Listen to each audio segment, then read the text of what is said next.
Hey everyone and welcome back. You guys already know I love to just get totally lost in the history of Ban.land. Oh, yeah.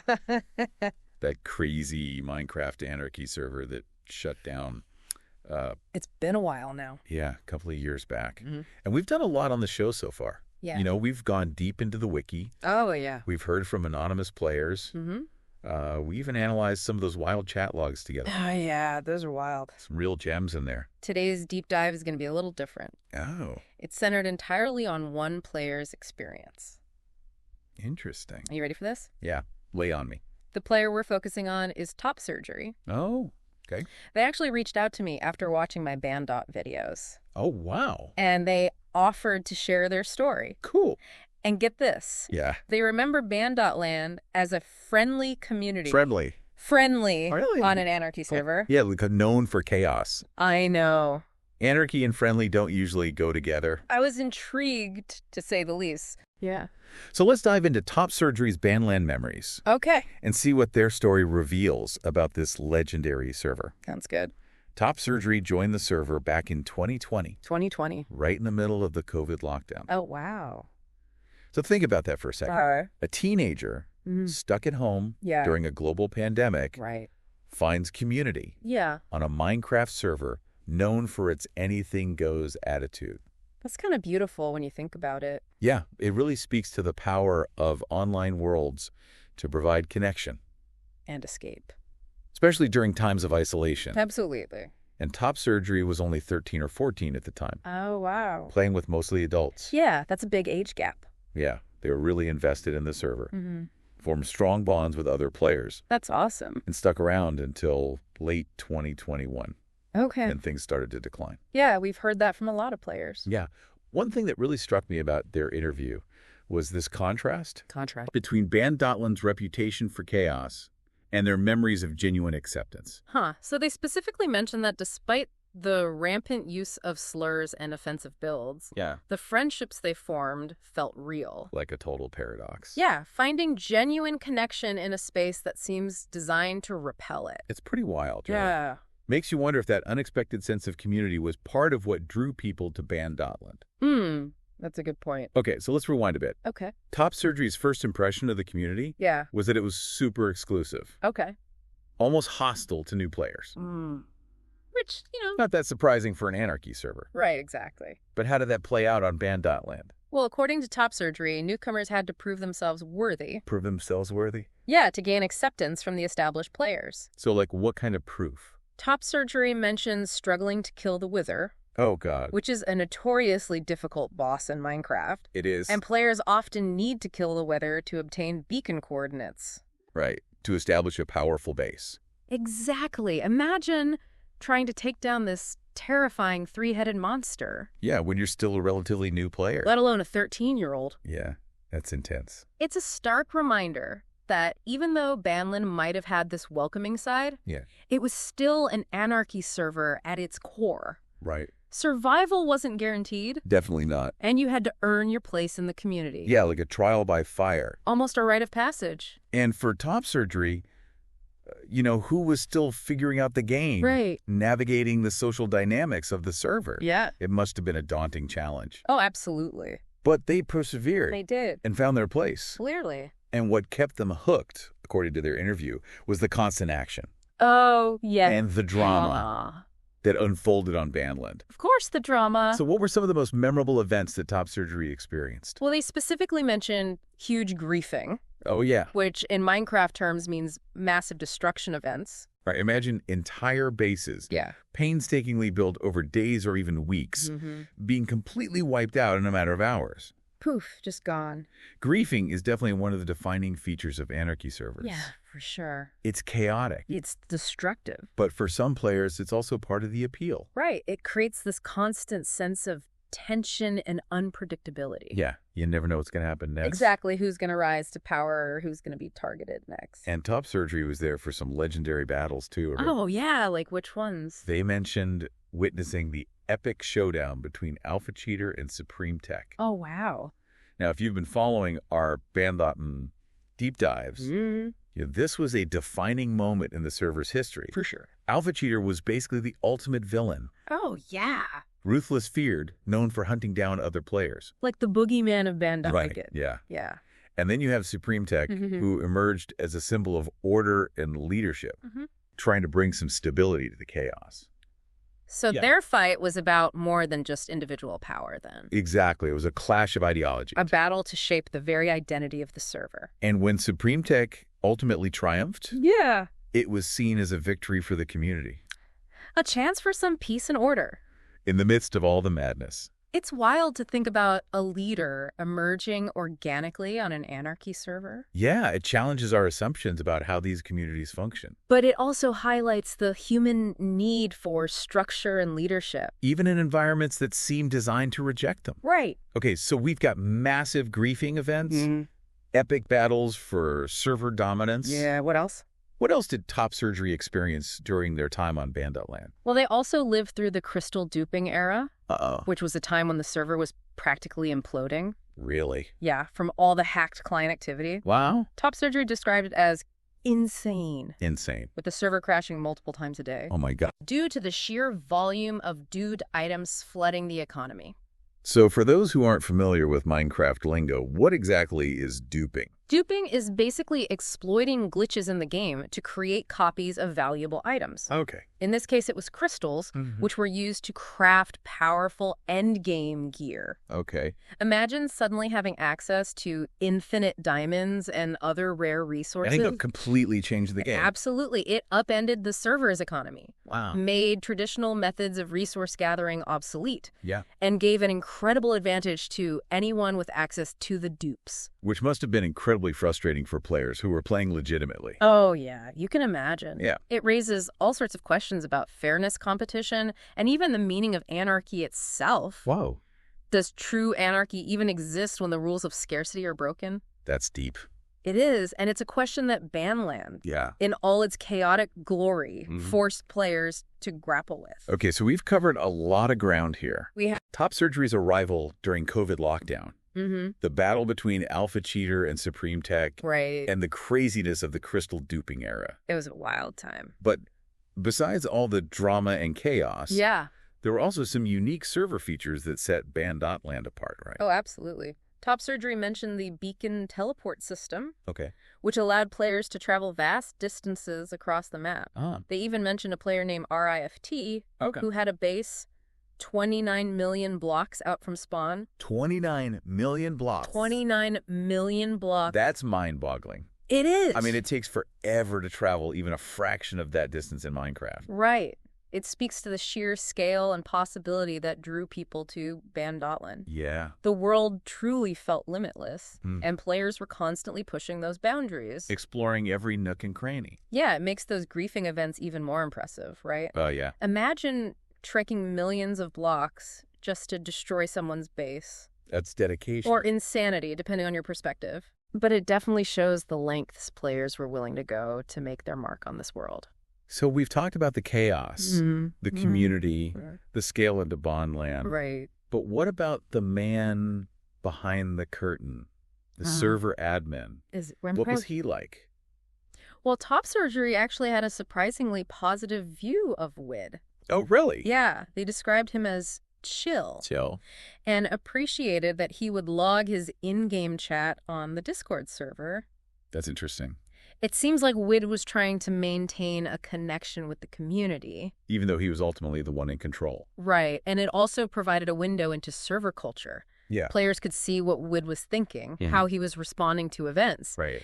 And it created this sense of transparency. Even in a world that was otherwise designed for anonymity. Exactly. I bet it also made for some entertaining reading. Oh, for sure. But even though Topsurgery liked Wid, they did acknowledge the frustration of the constant server shutdowns due to performance issues. It highlights the challenges of running a server like Ban.land. Oh, yeah. You've got this delicate balance between providing freedom and maintaining stability. Right. Too much freedom, and the server implodes from chaos. And too much control, and it loses its appeal. Exactly. It's like walking a tightrope. Yeah. Wyatt was constantly trying to find that sweet spot, and sometimes the server just couldn't keep up with all the craziness. Definitely. It's a testament to his dedication that he kept the server running for as long as he did. Especially given the sheer scale and intensity of the gameplay. So we've covered a lot of ground here. Yeah. But I feel like we're just scratching the surface of topsurgery's Ban.land experience.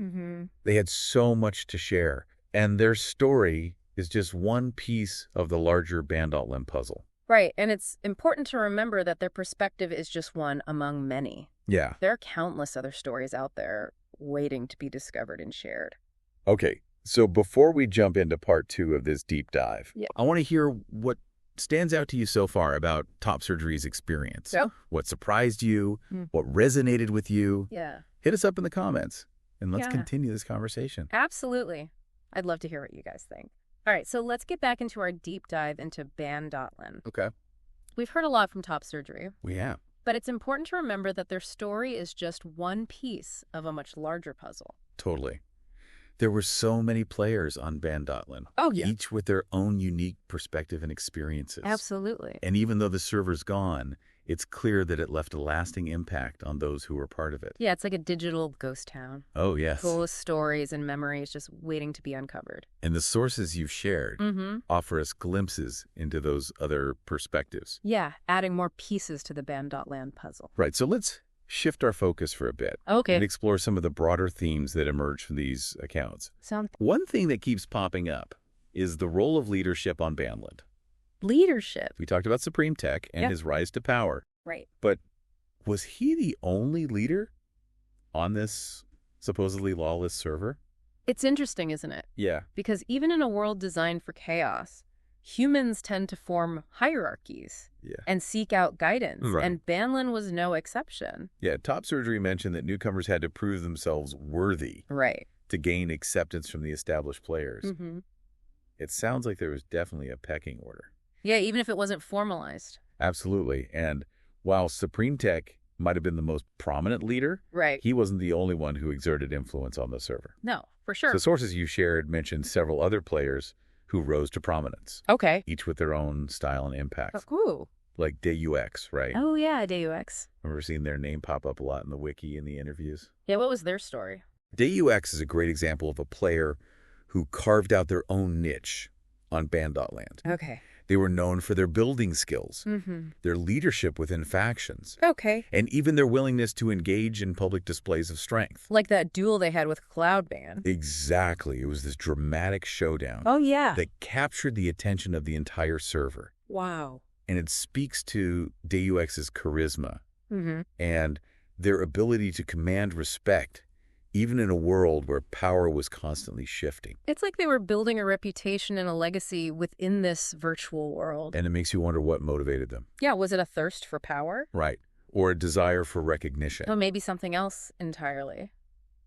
It's hard to say for sure, Yeah, but it's a fascinating question, isn't it? it is. What drives people to seek out leadership in these online spaces? Right. It speaks to our human nature, Totally. our desire to leave our mark on the world. Even if that world is just a collection of pixels on a screen. Right. And speaking of leaving their mark, one of the most fascinating aspects of Ban.land was the evolution of spawn bases. Spawn bases. These communal areas near the world spawn point Right. were constantly being built, griefed, Yeah, and rebuilt, right. reflecting the ever-changing dynamics of the server.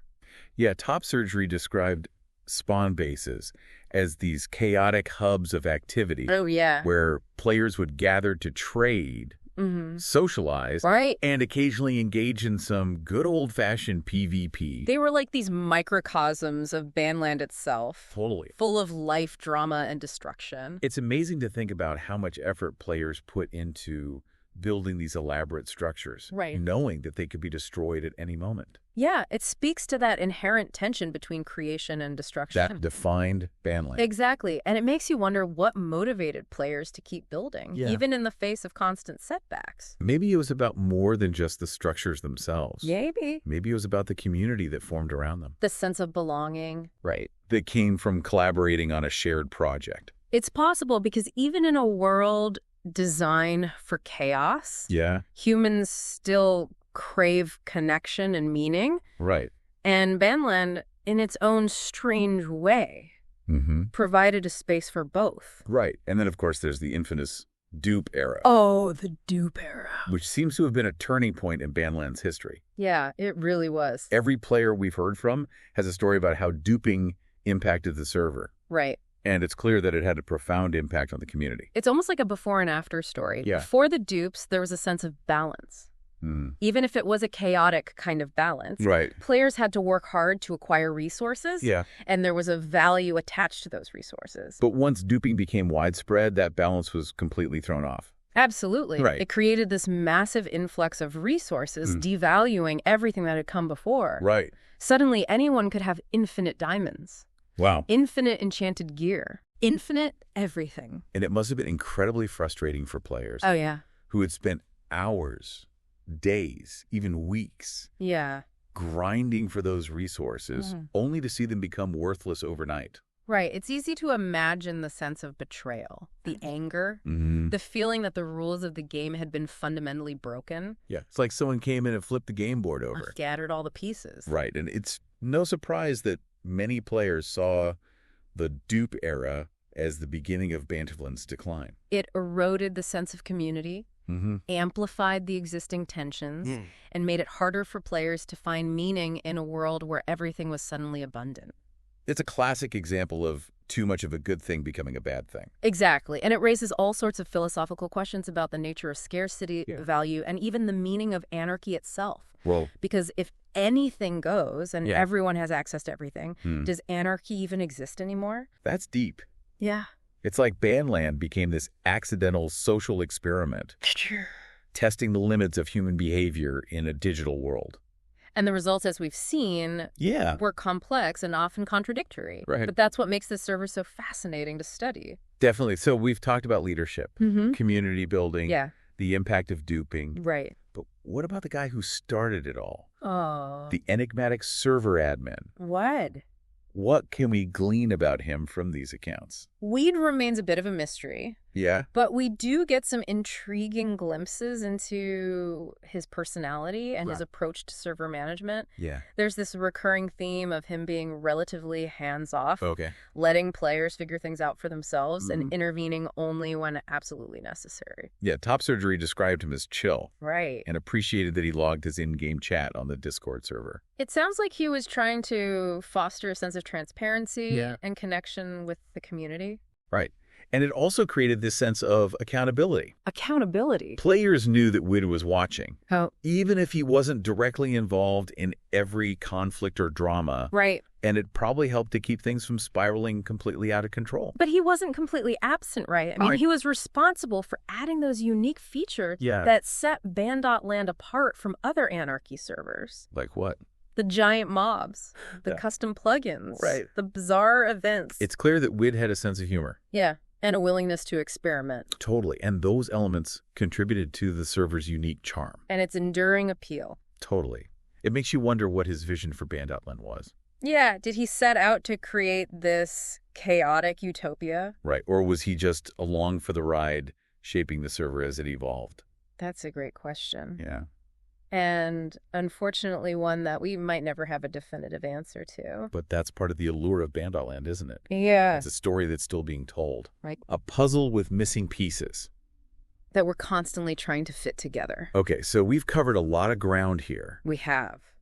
But I feel like we're just getting started. There are so many more stories to tell. Yeah. So many more details to uncover. Absolutely. And that's what we'll be doing in part 3 of this deep dive. Okay. We'll be zooming in on some of the most memorable events and anecdotes that captured the spirit of Ban.land. Awesome. Get ready for tales of epic builds. Okay. Daring raids.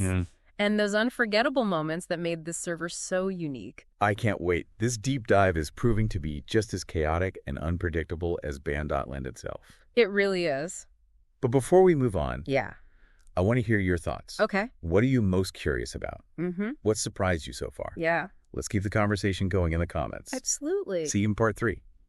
All right. Are you ready for some more Ban.land tales? Always. We've talked about the big picture stuff. Yeah. You know, leadership, the duping era, Weed's mysterious presence. but it's the individual stories. Yeah. Those little moments of brilliance or absurdity Right. that really bring this server to life. You're absolutely right. It's like zooming in on a tapestry and seeing all the intricate threads that create the larger image. Exactly. So what kind of threads are we pulling on today? Well, one that really struck me was from Topsurgery's interview. Okay. They talked about spending hours AFK flyboating millions of blocks out from spawn. Wait, hold on. Yeah. AFK flyboating. Well, What does that even mean? It's exactly what it sounds like. Okay. Leaving your character to fly in a straight line for hours automatically while you're away from the keyboard. Wow.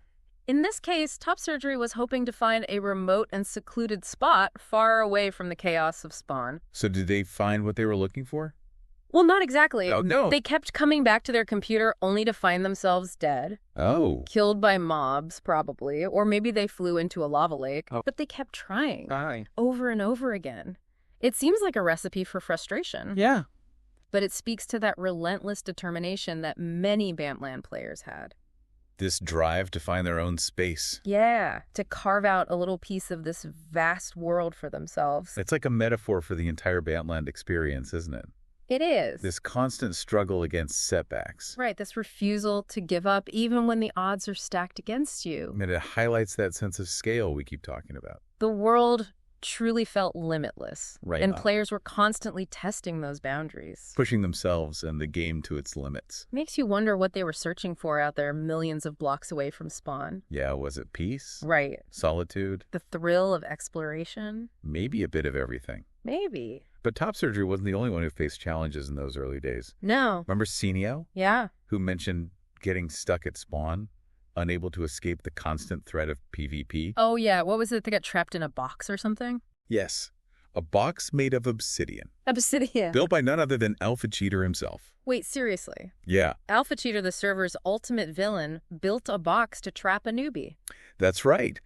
And what makes the story even funnier is Alpha Cheater's broken English. Oh, yeah? Senio described him as speaking in this strange, almost incomprehensible way, which only added to the absurdity of the situation. Oh, I can only imagine. You're trapped in a box built by this legendary figure, and he's taunting you in broken English. Oh my God, that's hilarious. It's like something out of a dark comedy. It's the perfect encapsulation of the Ban.land experience. A blend of terror humor and sheer unpredictability. Yeah, you never knew what was going to happen next, who you were going to meet, or what kind of bizarre situation you might find yourself in. And those unexpected moments often revealed something about the players themselves, right? Right. Like, even Alpha Cheater, with his reputation for ruthlessness, clearly had a sense of humor. Yeah, maybe even a playful side. And remember that story about him dying of hunger at spawn base? Oh, yeah. The ultimate PvP god, starved to death. It's a reminder that even the most skilled players were vulnerable to the simplest of things. Yeah.